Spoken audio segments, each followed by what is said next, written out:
ईश्वर केवल व्यावहारिक सत्य है, वास्तविक सत्य नहीं, परमार्थिक सत्य नहीं है।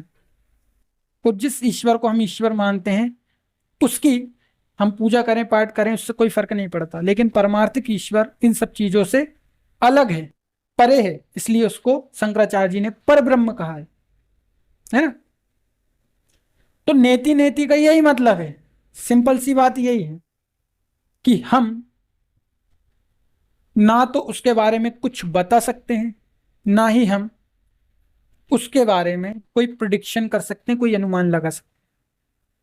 हाँ, हम सिर्फ ये कह सकते हैं कि वो ये नहीं है, वो ये भी नहीं है, वह वो भी नहीं है, बाय भी नहीं है, जेड भी नहीं है, ए भी नहीं है, बी भी नहीं है। और यही है नेति नेति।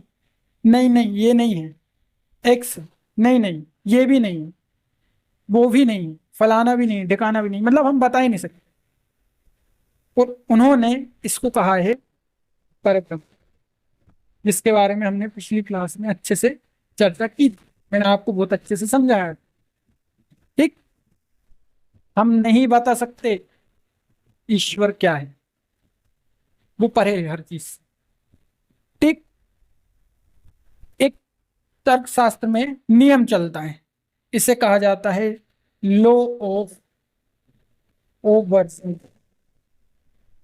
इसका क्या मतलब होता है, इसको थोड़ा सा समझो, इसको समझ लोगे तो आपकी बहुत सारी बातें अपने आप में हल हो जाएंगी।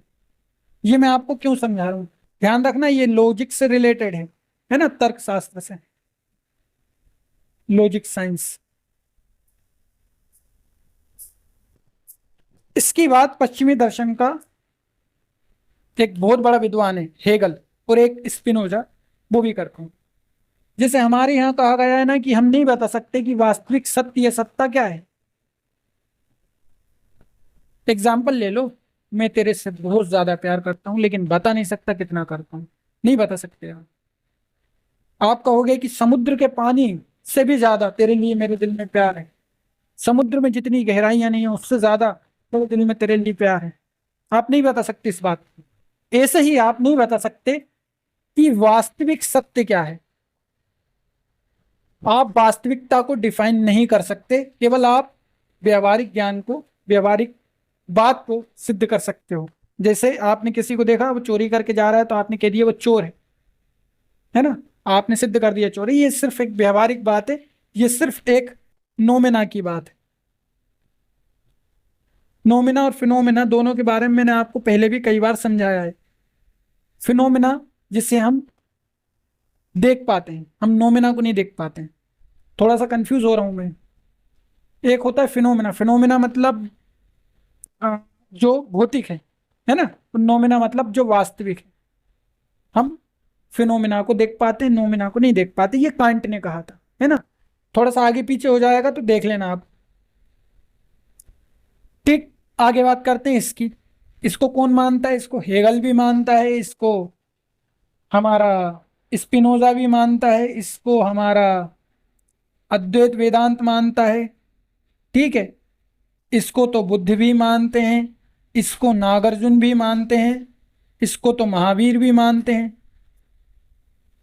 सब लोग इस बात को मानते हैं। देखो, हमारे पास किसी भी चीज की चार ही कैटेगरीज हो सकती हैं कि हाँ भाई कोई चीज है, हम कह सकते हैं यस। ठीक, जैसे मान लो किसी ने चोरी की तो हम कह सकते हैं यस ये चोर है।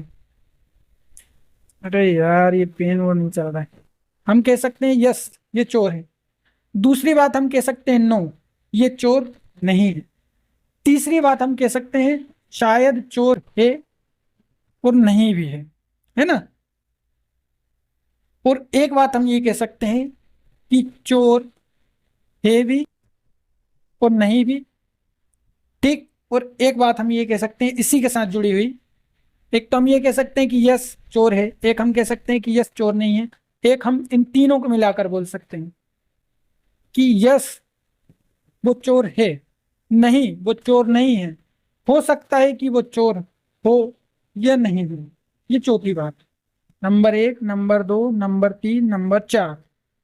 ठीक है, हाँ वो चोर है और शायद नहीं भी है, ये चार बातें हम कर सकते हैं।